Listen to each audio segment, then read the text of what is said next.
भगवान का नाम ही सुखों की खान है। जब इंसान भगवान का नाम लेता है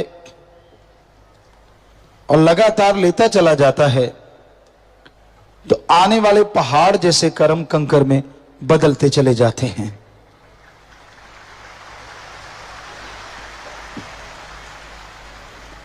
अपने भावना का शुद्धिकरण होता चला जाता है और इंसान इस काबिल बन जाता है कि उसे अंतःकरण में नजारे मिलने शुरू हो जाते हैं।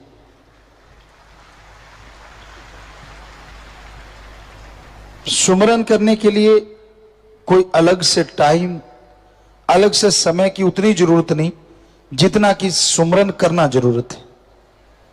मान लीजिए आप पैदल जा रहे हैं, चलते बैठ के लेट के काम धंधा करते, सुमरन अगर आप कर लेते हैं तो वो सुमरन आपके लिए फलदायी जरूर होता है। किया गया सुमरन कभी भी खाली नहीं जाता। थोड़ा करो ज्यादा करो ये तो आपके ऊपर निर्भर है, लेकिन जितना करते हो वो मालिक की दरगाह में मंजूर कबूल जरूर होता है।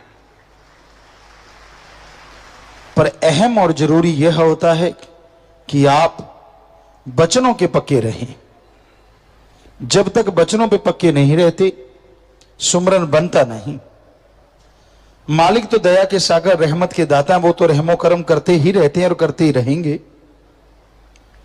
लेकिन अगर रूहानी स्वरूप के नजारे लेने हैं, नूरानी स्वरूप के, तो अपने अंतःकरण में उस परम पिता परमात्मा को पैदा करो। शुद्ध भावना से, दृढ़ यकीन से उसकी भक्ति करो तो आप अंदर से रूहानी नजारे देख सकते हैं। और वो नजारे ऐसे नजारे हैं जिनकी कल्पना नहीं हो सकती, जो लिख बोल के बताए नहीं जा सकते। तो ये बहुत जरूरी है कि आप शुद्ध भावना से, दृढ़ यकीन से मालिक के नाम का सुमरन किया करें।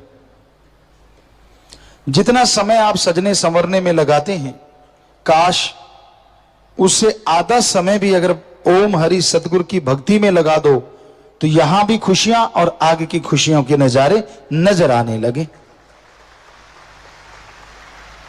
ये इंसान पे निर्भर करता है वो कितना अपने गुरु पीर फकीर के वचनों को मानता है। जितना मानेगा उतनी ही खुशियां हासिल कर लेगा और जितना नहीं मानता उतना ही मालिक की दया में रहमत से दूर होता चला जाता है। जब इंसान का मन हावी होता है तो फिर मनमते लोगों की बात जल्दी सुनता है, गुरु पीर फकीर की बात को नहीं मानता। लोग कहते हैं हम गुरु को तो मानेंगे अगर हमारे कोई चमत्कार हो जाए, हमें कोई प्रत्यक्ष नजारा नजर आ जाए।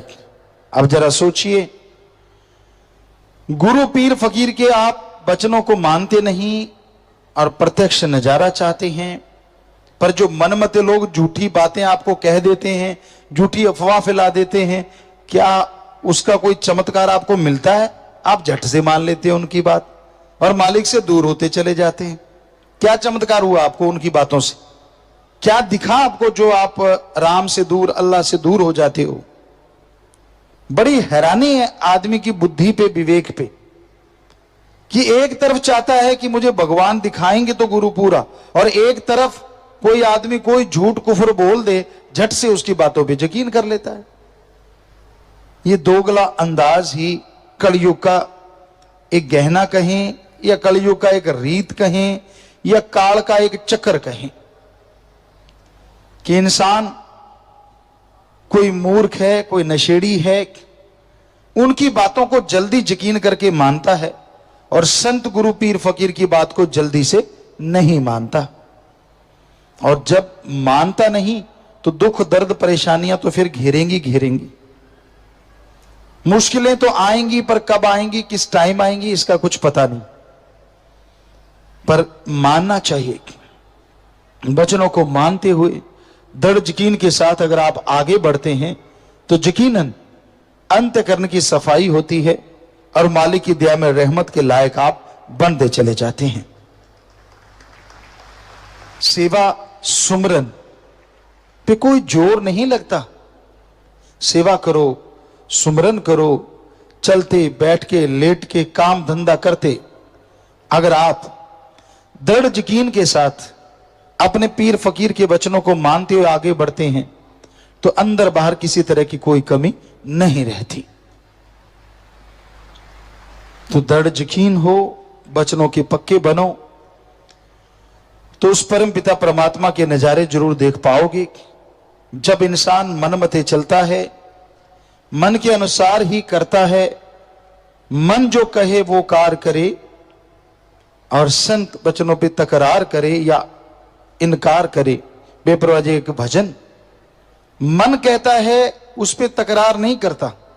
थोड़ा सत्संगी लोग करते हैं, यार मैं नहीं करूंगा, मन मुझे तंग कर रहा, मैं नहीं मानूंगा। लेकिन एक ना एक समय ऐसा आ ही जाता है कि इंसान मन के आगे हथियार डाल देता है। और संत पीर फकीर कहते कि तू ये काम कर भाई, आपस में प्यार करो, आपस में बेगर्ज निस्वार्थ भावना से एक दूसरे की मदद किया करो, तो इंसान सुनता नहीं। तो आपको यह जानना जरूरी है कि आप सबसे बेगर्ज निस्वार्थ भावना से प्यार करो। लड़ाई झगड़ा नफरत ये कभी ना करो, क्योंकि लड़ाई झगड़ा नफरत ही इंसान को दूर करती है मालिक से, इंसानियत से, सुख शांति से, परमानंद से।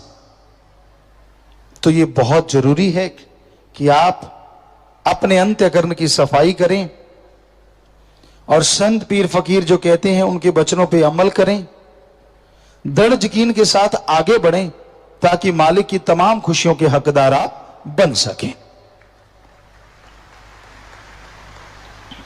हर आदमी के अंदर खुशियों के भंडार हैं, दया में रहमत के भंडार भरे हुए हैं, पर ये तभी मिलते हैं जब इंसान संत पीर फकीर की बात पे अमल करते हैं। और वो अमल करना, सेवा करो, सुमरन करो, सबका भला मांगो। जो इन बातों को मानते हैं वो मालिक की दया में रहमत के पात्र बन जाते हैं। उन्हीं पे मालिक की दया में रहमत बरसती है। तो आप सेवा सुमरन करें, मालिक की भक्ति इबादत करें, उसी से तमाम खुशियां आएंगी, उसी से अंतःकरण की सफाई होगी और फिर कण कण में, जर्रे जर्रे में मालिक के नजारे मिलने शुरू हो जाएंगे। इस घोर कलयुग में इंसान मन इंद्रियों के गुलाम है, उसी में दिन रात फंसे रहते हैं, उलझे रहते हैं। किसी को काम वासना तो किसी को क्रोध, किसी को लोभ मोह, किसी को अहंकार, मन और माया, ऐसा चक्र घिन्नी करते हैं, इस तरह अपने में उलझा लेते हैं कि मालिक की और नेकी की बातों को पास फटकने नहीं देते। इंसान उलझे रहते हैं, इन्हीं सातों के चक्कर में, इन्हीं के चक्रव्यूह में फंसे रहते हैं। उस भगवान को, अल्लाह, राम, ईश्वर, गॉड, खुदा, रब को याद करना, उससे इतनी प्रीत रखना, इतना प्यार रखना कि उसके बिना आंखों में कोई आने ही ना पाए। कोई ऐसा कर पाता है, बहुत मुश्किल है। दुनियादारी की हवा और इन सातों का चक्रव्यूह, इससे निकलना कोई आसानी की बात नहीं है। भाग्यशाली हैं जो इनसे निकल के सतगुरु अल्लाह राम से प्यार करते हैं, मोहब्बत करते हैं। दुनिया से सबने जाना है, वो समय कब आना है किसी को मालूम नहीं। पता नहीं कब बुलावा आ जाए और इंसान को जाना पड़े। लेकिन जीते जी जो नेकी करते हैं, जीते जी जो भलाई करते हैं, जीते जी जो अल्लाह वाहिगुरु राम की भक्ति इबादत करते हैं, उनका नाम दुनिया गाए ना गाए, लेकिन दोनों जहां में उनकी जय जयकार जरूर होती है। भगवान की दरगाह में बहुत ऊंचा दर्जा मिलता है। भगवान की दरगाह में लोग उसे नमस्कार करते हैं, रूहों की पहचान होती है। हर कोई सजदा करता है, वाह यार ये ओढ़ निभा गया। यानी जैसी भगवान से प्रीत लगाई वैसी आखिर तक निभा देना, यही बहादुरी है। इसमें तरह तरह की रुकावटें आती हैं। कभी बाल बच्चों का चक्कर, वो ढंग से नहीं खिला पिला रहे, कभी खुद का परेशानियां, कभी जमीन जायदाद का चक्कर, बहुत सी घरेलू परेशानियों से आदमी घिरा रहता है। तभी तो गुरु सेवाओं ने फरमाया, बत कुंवारी ना थी ही पछुताओ, कि जब बचपन होता है वो अपने आप में एक अलग ही मस्त जिंदगी होती है। हर किसी के साथ तो नहीं, क्योंकि कईयों के बचपन बड़े दुखदाई गुजरे हैं, पर ज्यादातर इंसान अगर देखे तो बचपन में जो वो बेफिक्र था, बिना टेंशन के, बिना किसी दुख दर्द के, बिना परेशानी के, खेलना कूदना, जो मांगा मिल जाना, या जो खाने को चाहिए मिला, नहीं मिला तो भी जैसा मिला फिर भी ठीक। लेकिन जैसे जैसे बड़ा होता गया, काम वासना के चक्कर में, विषय विकारों के चक्कर में हत्थे से उखड़ता गया, कबीलदारी ने चारों तरफ से घेर लिया, बीच में दांव लगाता है, बीच में भागा दौड़ी करता है, बीच में धोखा देता है, धोखा खाता है, पता नहीं क्या क्या होता रहता है।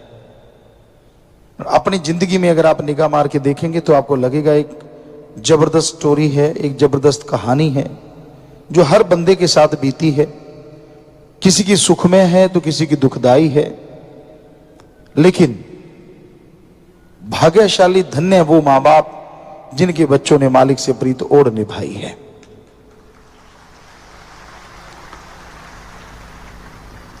इतनी दुखदाई जिंदगी में, इतनी चक्रव्यूह में फंसे होने के बावजूद जो ईश्वर की भक्ति करते हुए ईश्वर से प्रीत ओढ़ निभा देते हैं, उनसे भाग्यशाली कोई दूसरा हो ही नहीं सकता। और उनकी वजह से जब वो ओढ़ निभा के जाते हैं तो आगे दरगाह में जो रूहें उल्ट फंसी होती हैं या किसी जूनों में, तो मालिक रहमो करम करके पूर्ण गुरु पीर फकीर की उस रूह को हुक्म दे देते हैं कि अपनी रूहों को साथ ले जा। तो अपने पिछले बुजुर्गों को, फंसी हुई रूहों को भी निकाल के ले जाते हैं, इसलिए भी जय जयकार होती है। तो ये कोई मालिक से प्रीत लगाना बड़ा आसान है, लगा के ओढ़ निभाना मुश्किल है, लेकिन इसका मतलब असंभव नहीं है। तो मालिक का प्यार मोहब्बत की जाग हमेशा लगती रहे, सुमरन करते रहो, सेवा करते रहो, और अंत्यकरण में तड़प रखो। पता नहीं वो सपने में कब दीदार दे जाए, पता नहीं वो जागते हुए कब मिलके मिलनसार बना जाए, और वो पता नहीं कब नूरी दर्श दीदार से माला माल कर दे। ये उस मालिक की मर्जी है। इंसान कह तो देता है, मैं तो घंटा सुबह शाम सुमन करता हूं, बहुत भक्ति करता हूं, मुझे मिला क्यों नहीं? क्योंकि बाकी घंटों में पता नहीं क्या क्या करता है, पता नहीं बाकी जिंदगी जो गुजर गई उसमें क्या क्या गुल खिलाए। बड़ा उतावला हो गया भगवान को पाने को, घंटा सुबह शाम देखिए ताने देने लगा, उलाने देने लगा, मुझे मिलता क्यों नहीं? और जो जो गुल खिलाए हैं, कितने घंटे बर्बाद किए, कभी उनका जिक्र किया? कभी वो दिमाग में आया यार मैंने क्या क्या कर रखा है? फिर क्या हो गया अगर भगवान नहीं आ रहे? फिर भी सुकून तो देते हैं, चैन तो देते हैं, अंदर खुशी तो देते हैं, जीने की राह तो आसान बना देते हैं, पहाड़ जैसे कर्म कंकर में तो बदल देते हैं। वो तो शुक्राना नहीं करता। एकदम से 10वां द्वार खुले और मुझे नूरी स्वरूप दिख जाए, बस ये चाहना है। चाहना करना कोई बुरी बात नहीं, लेकिन ये तो उसकी मर्जी है ना, आप उसके काबिल कब बने, कब उसके लायक बने और वो नूरी स्वरूप भगवान आपको दिखाए। पर उससे पहले ये हो नहीं सकता कि भक्ति करने वाले, सेवा करने वाले और वचनों पे पक्के रहने वालों को मालिक अपनी झलक ना दिखाए। वो दिखाता रहता है कहीं ना कहीं, किधर ना किधर, कोई ना कोई उनका इशारा आता रहता है। उसको पकड़ो ना पकड़ो ये तो आपकी मर्जी है, लेकिन ऐसा संभव है कि वो जरूर दिखाता है, हर हाल में दिखाता है। तो उससे प्यार करो, भगवान से। पर भगवान से प्यार अगर बढ़ाना चाहते हो तो उसकी बनाई औलाद से जरूर प्यार करो। उसकी औलाद, सृष्टि की सेवा जितनी करते जाओगे उतनी मालिक की खुशियां आपकी झोली में आती जाएंगी। पीर फकीर गुरु मुर्शिद कामिल बहुत ही भाग्य से मिलता है जो प्रभु से मेल गिरा दे, जो सच्ची बात बता दे। वरना इस घोर कलयुग में हर इंसान किसी न किसी का गुरु बना फिरता है। पर यहां गुरु मुर्शिद कामिल की महिमा हमारे वेदों में, सभी पवित्र धर्म के पवित्र ग्रंथों में खूब बढ़ चढ़ के बताई गई है, जो कि 100% सच है। गु का मतलब अंधकार और रू का मतलब प्रकाश। जो अज्ञानता रूपी अंधकार में ज्ञान रूपी दीपक जला दे, वही सच्चा गुरु होता है। गुरु आपसे आपकी जमीन जायदाद, आपकी इज्जत, रुतबा, शोहरत, किसी भी तरह का कोई गर्ज नहीं रखता। हां, वो बेगर्ज नहीं, गरज तो होती है, और वो सिर्फ यही होती है कि आपको कोई दुख ना लगे, आपको कोई परेशानी ना आए, आप किसी मुसीबत में ना फंसे, आप जन्म मरण में ना उलझे रहें, आप निंदा चुगली तकरार में ही जीवन ना गुजार दें। ये सारा फिक्र कह लो, गर्ज कह लो, फकीर को होती है अपने मुरीद की। और वो यही चाहता है कि कैसे अपने बच्चों की इन मुश्किलों को, इन परेशानियों को दूर किया जाए, और वो भी ऐसे समय में जिसे घोर से भी घोर कलयुग कहा जाता है। यहां लोग सुमरन करना फजूल समझते हैं, यहां सुमरन में मन नहीं ठहरता। निंदा चुगली, झूठ बोलना हो, गपशप मारना हो, सारा सारा दिन लोग मारते रहते हैं। लेकिन राम का नाम, अल्लाह मालिक की भक्ति इबादत करनी हो, उसके लिए घंटा घड़ी भी ऐसा लगता है जैसे बहुत सारा बोझ उठाना हो। तो ऐसे दौर में पीर फकीर अपने सतगुरु मौला से हमेशा दुआएं करते रहते हैं, सारी सृष्टि के लिए, मालिक की औलाद के लिए। और मुरीद सबसे ऊपर होते हैं कि जो मालिक को मानने वाले हैं।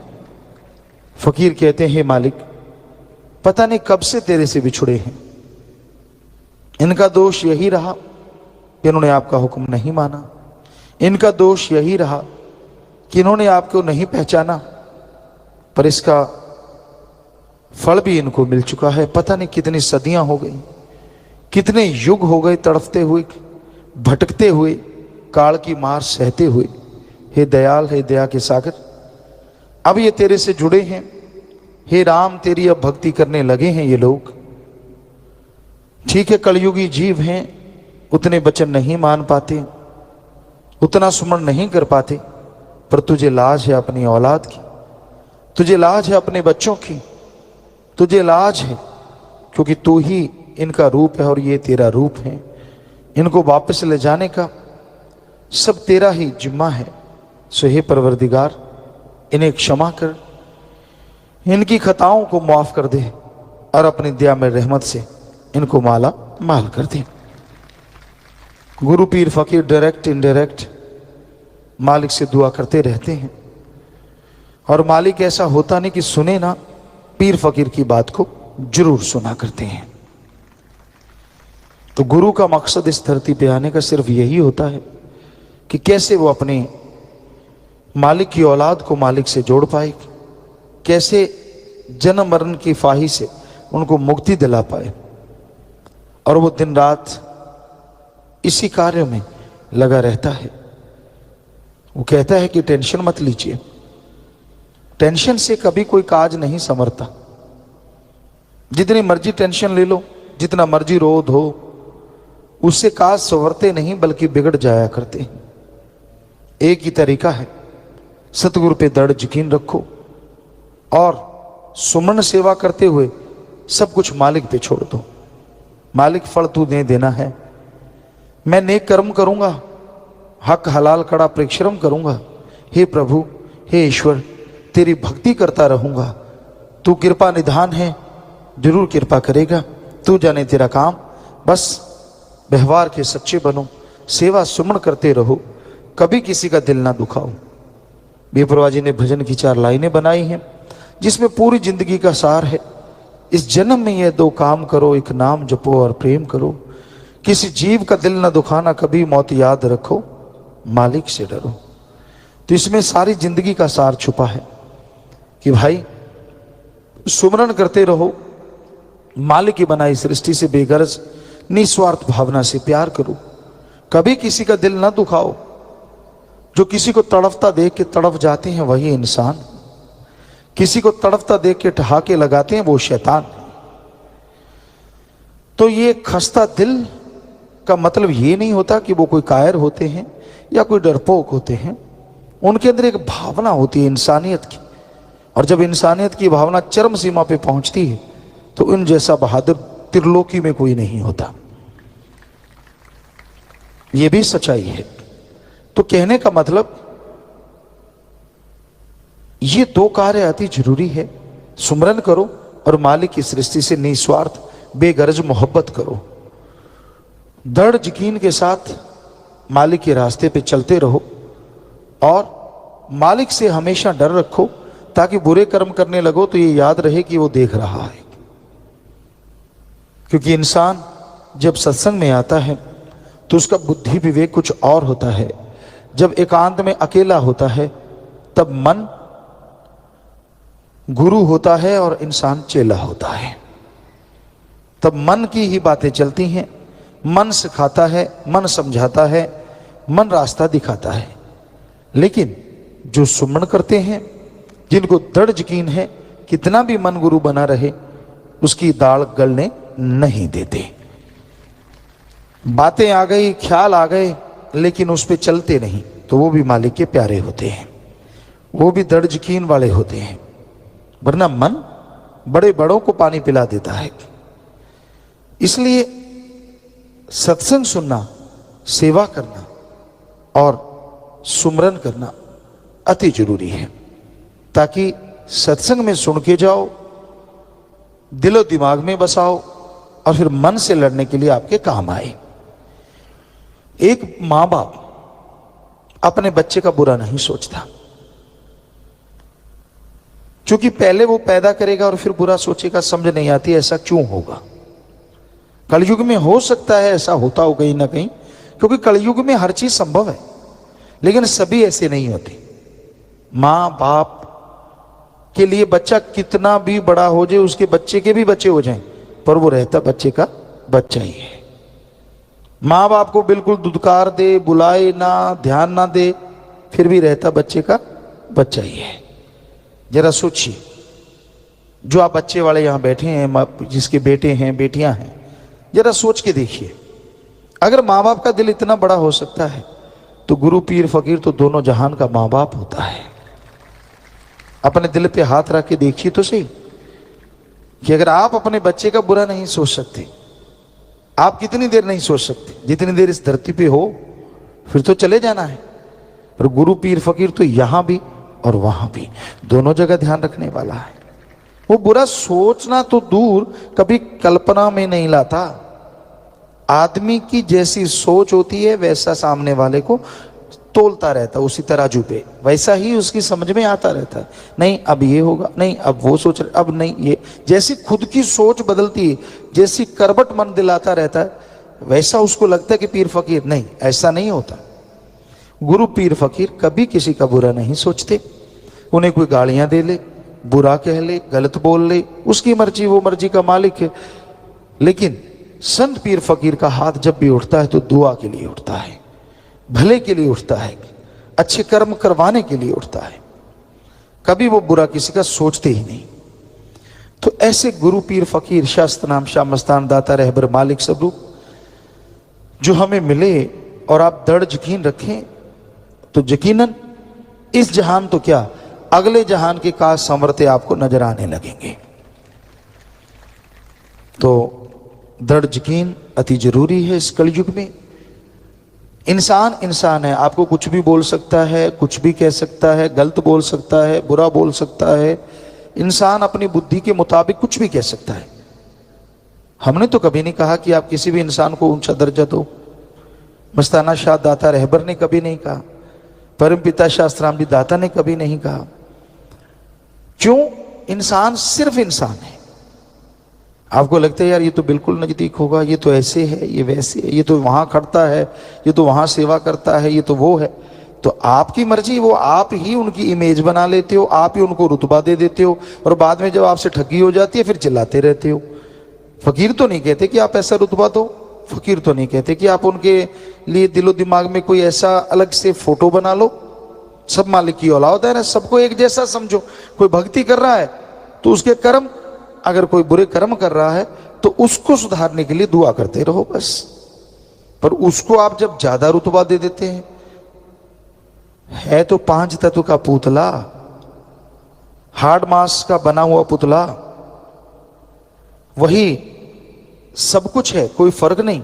अगर वो भक्ति नहीं करता, अगर वो वचनों पे नहीं चलता, संत पीर फकीर किसी को रुतबा दे भी दें तो भी क्या हुआ, वो तो मर्जी का मालिक है। हां, संत रुतबा देते हैं तो यही क्या मालिक की औलाद हैं, सेवादार हैं, बढ़ चढ़ के सेवा करो, मालिक के दिल के टुकड़े अखियों के तारे हैं, सारे के सारे हैं। क्योंकि उनकी निगाह में सब मालिक की औलाद हैं, सबसे वो प्यार करते हैं। पर इसका मतलब ये नहीं होता कि आप में कमियां हैं और आप ये सोचो यार मुझे तो ये रुतबा मिल गया। नहीं, आपको अपनी कमियां दूर करनी है। ये फकीर की निगाह है कि वो सबसे प्यार करता है। पर आपको खुद के बारे में तो पता ना कि आप में क्या क्या कमियां हैं, आप कहां कहां गलत हैं। तो सुमन करें, सेवा करें, उन कमियों को दूर कर दें। और जैसे फकीर वाले रुतबे पे आओगे, 10वां द्वार तो क्या, मालिक नूरी स्वरूप में पल पल दर्शन देने लग जाएंगे। क्योंकि रुतबा तो मिल जाता है, लेकिन उस तक पहुंचना जरूरी है, उसको पाना जरूरी है। आपके सामने अमृत तो पड़ा है, लेकिन उठ के जाना जरूरी है, मुंह में लगाना जरूरी है, निगलना जरूरी है, फिर ही अंदर जाके काम करेगा ना। तो वैसे ही फकीर हमेशा कहते हैं कि किसी पे ऐसे ही मत मोहित हो जाओ जिसको देखा कि नहीं भाई ये तो ऐसे करता है, ये तो वो सेवा करता है, ये तो फलां है, इसको तो ये ना। ये आपकी मूर्खता है अगर आप मर्यादा तोड़ देते हो ये सोच के, तो आप अपनी भक्ति बर्बाद, उसकी भक्ति बर्बाद। ऐसे मर्यादा में रहो, पक्के बन के रहो, तो यकीन मानो मालिक एक ना एक दिन दया में रहमत से नवाजेंगे। जब आप उसके काबिल बन जाएंगे तो वो हरि रस अमृत आपके अंदर ऐसा चढ़ेगा कि दोनों जहां में उसका नशा कभी नहीं। परम पिता परमात्मा कण कण में, जर्रे जर्रे में जो मौजूद है, हर किसी के दिलो दिमाग की वो जानता है। कौन इंसान परम पिता परमात्मा से प्यार करता है और कौन सिर्फ दिखावे में यकीन रखता है। जरूरी है श्रद्धा भावना से उस प्रभु को याद किया जाए, क्योंकि जितनी श्रद्धा भावना से आप उसे याद करेंगे उतना ही वो ज्यादा खुशियां बख्शेगा, गम दुख दर्द चिंताओं को मिटा डालेगा और इस काबिल आपको बना देगा कि अंदर बाहर उसके रहमो करम के नजारे मिलने शुरू हो जाएंगे। भावना शुद्ध होना अति जरूरी है, उसको दिखावा पसंद नहीं, ना ही वो अकल चतुराई से मिलता है, धर्म जात मजहब से मिलता है, उसको पाने का तो एक ही तरीका है, उसे शुद्ध भावना से याद किया जाए, उसकी याद में तड़पा जाए तो वो जरूर मिलता है। उसकी याद में तड़पने का तरीका संत पीर फकीर बताते हैं कि अगर आप परम पिता परमात्मा की याद में तड़पना चाहते हो, सबसे पहले सुमरन करो, दृढ़ यकीन वाले बनो, वचनों के पक्के रहो और कभी किसी का दिल ना दुखाओ। मालिक से मालिक को मांगते रहो, मालिक से मालिक की सृष्टि का भला मांगो। दिल में छल कपट दुई द्वेष मत रखो, डबल फेस मत बनो, दिखते कुछ और हो करते कुछ और हो, खड़े कहीं और हो करते दिखाते कुछ और हो, चल कुछ और रहा होता है। तो ऐसी भावनाएं जो लोग रखते हैं, ना उनका भला ना उनके परिवार का भला। सत्संग एक ऐसा तीर्थ होता है, साईं मस्ताना जी महाराज के वचन, परम पिता शास्त्राम जी महाराज के वचन कि ये सत्संग यहां रोजाना चलता रहता है। ये एरिया, ये क्षेत्र ऐसी जगह होता है कि यहां भक्ति की चंद बातें भी पता नहीं कितनी खुशियां दे जाएं, और पूरी नीयत की एक बात पता नहीं कितने गुनाहों से आपको भर दे। इसलिए आप हमेशा नेकी की बातें करें, मालिक के प्यार मोहब्बत की बातें करें, उसकी दया में रहमत की बातें करें, ताकि उसकी तमाम खुशियां आपकी झोलियों में आ जाएं। ज्यों ज्यों उसका रहमो करम आपकी झोली में आता है, वैसे वैसे आपके गम, आपके दुख, आपके दर्द, आपकी चिंताएं उड़ती चली जाती हैं। तो हमेशा अपने ध्यान को अपने सतगुरु, अपने अल्लाह वाहिगुरु गौड़ खुदा राम से जोड़ के रखो। वो किसी के किसी भी चीज का भूखा नहीं, पर उसे अगर पाना है तो अपनी भावना, अपनी श्रद्धा इस काबिल बना दो कि वो आपको मिल जाए। दिखावे ढोंग मत करो, क्योंकि ढकोसले जितने करोगे उतने दुखी रहोगे, परेशान रहोगे, चैन की नींद नहीं आएगी, और पता नहीं कौन सी बीमारी क्या रूप धारण कर ले और क्या हो जाए। एक गाना सुना करते थे हम, बहुत पहले आया था। कई बार कई लेखक ऐसा लिख देते हैं जो बड़ा पक्का होता है, रब नाल ठगियां क्यों मारे बंदिया, तो दिन रात पाप च गुजारे बंदिया। वाकई आज का इंसान भगवान को तुच्छ समझता है, समझते ही कुछ नहीं। लिपापोती करो, दिखावा करो, ये कर दो वो कर दो, भगवान जी खुश।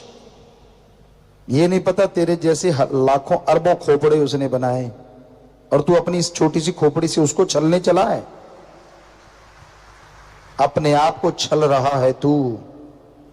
जितनी देर चल रहा है चल रहा है, चारपाई पे लेट गया, हिलना जुलना बंद हो गया, बड़ा याद करेगा तू। ओ भगवान, मैंने गलती की, मैंने ये किया, मैंने वो किया। तब तो चारपाई पे लेट गया ना, उससे पहले तो नहीं माना। तब तो अहंकार ही अहंकार। ना जी, मैं थोड़ी ना पता चलने देता हूं, उसको सब मालूम होता है। पर वो किसी को बुरा नहीं कहता, किसी का पर्दा नहीं उठाता। इसका मतलब ये नहीं होता कि आपने उसको बुद्धू बना दिया। इसका मतलब ये होता है कि आप अपने पांव पे खुद को लहाड़ा मार रहे हैं। इसलिए बुरे कामों से बच के रहो।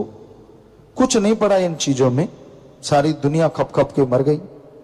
अगर मालिक अल्लाह वाहिगुरु की भक्ति में लगे हो तो सिर्फ भक्ति में लगे रहो, बुराइयों को छोड़ जाओ, उनका संग ना करो, उनकी सोहबत ना करो।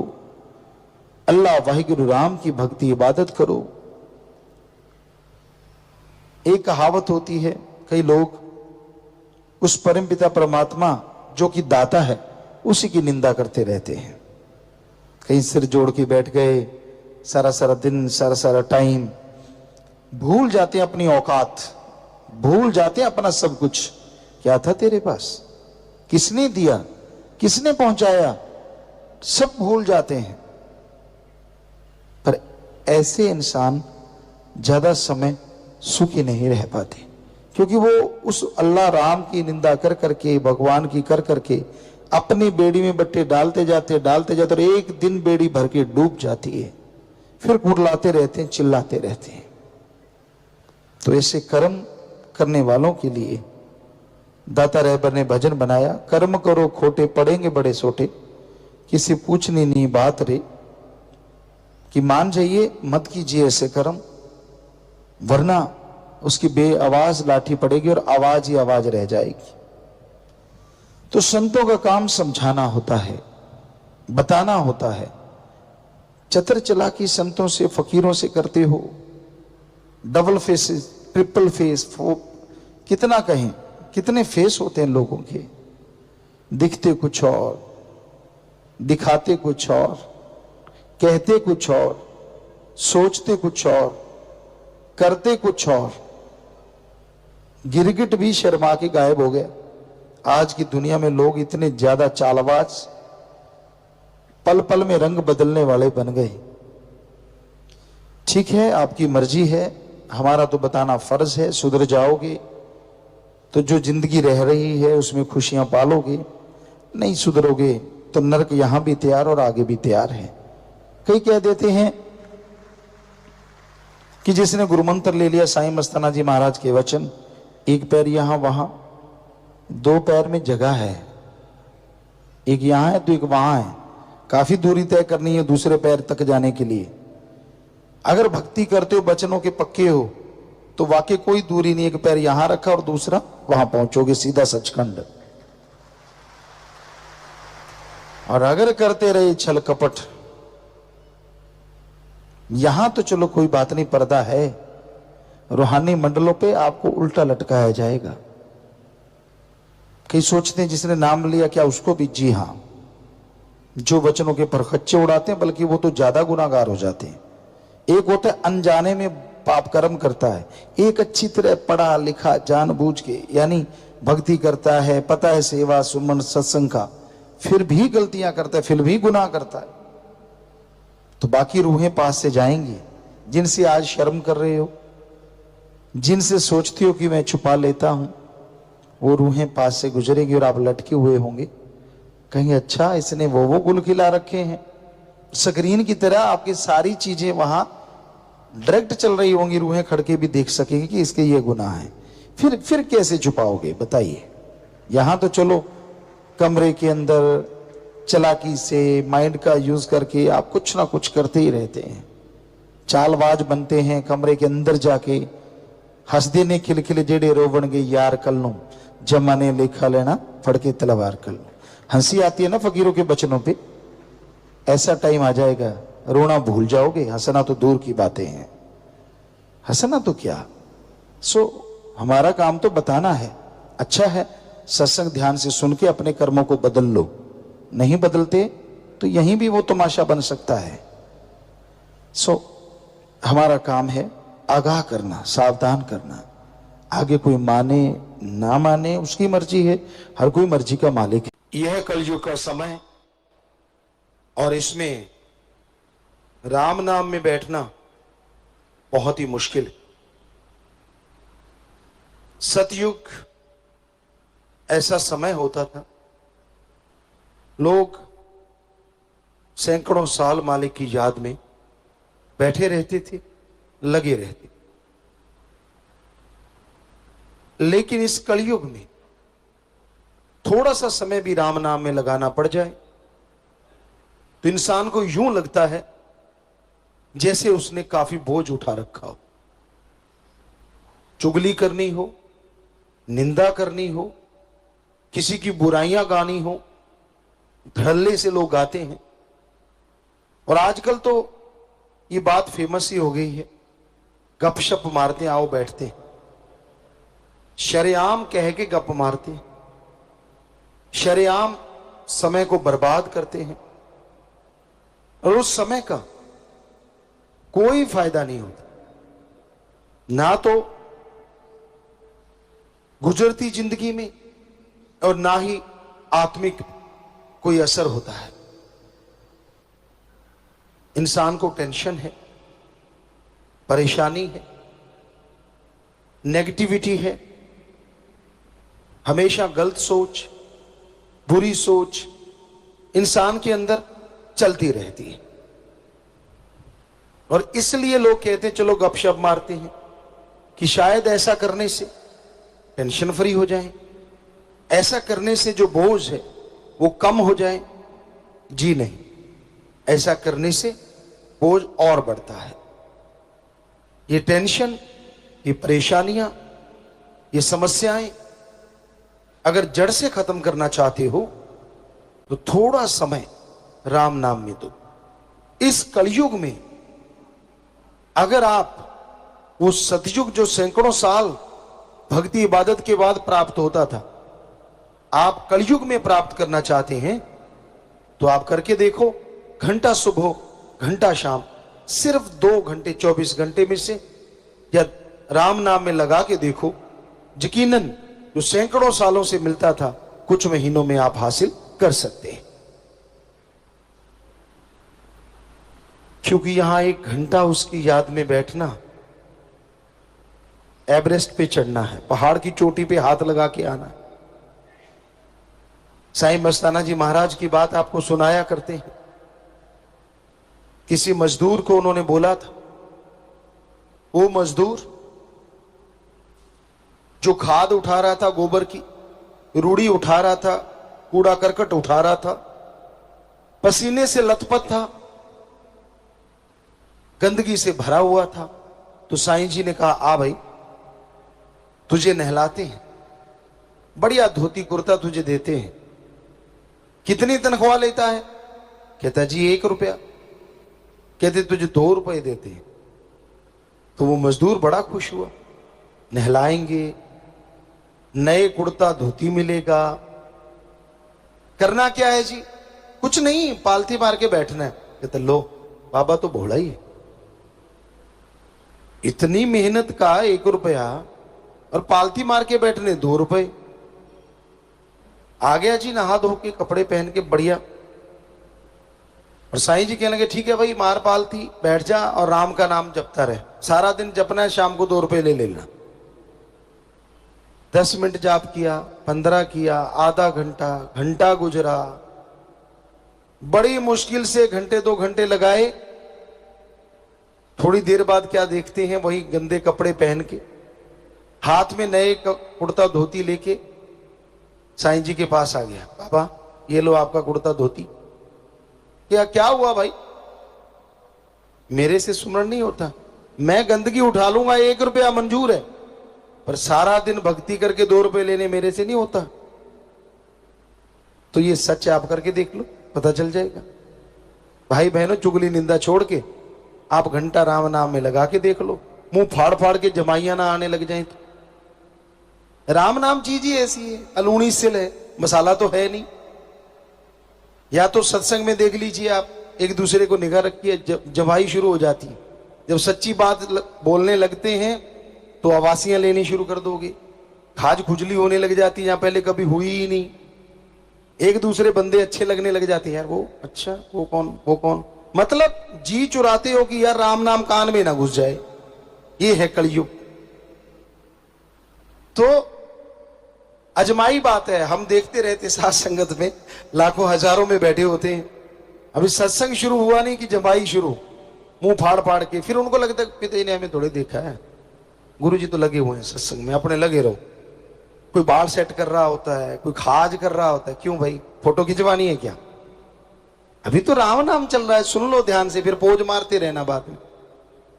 लेकिन ना जी, वो मतलब बेचैनी हो जाती है ना, मन को अंदर ही अंदर बेचैन हो जाता है, यार राम नाम सुनना पड़ रहा है, बड़ी गड़बड़ हो गई।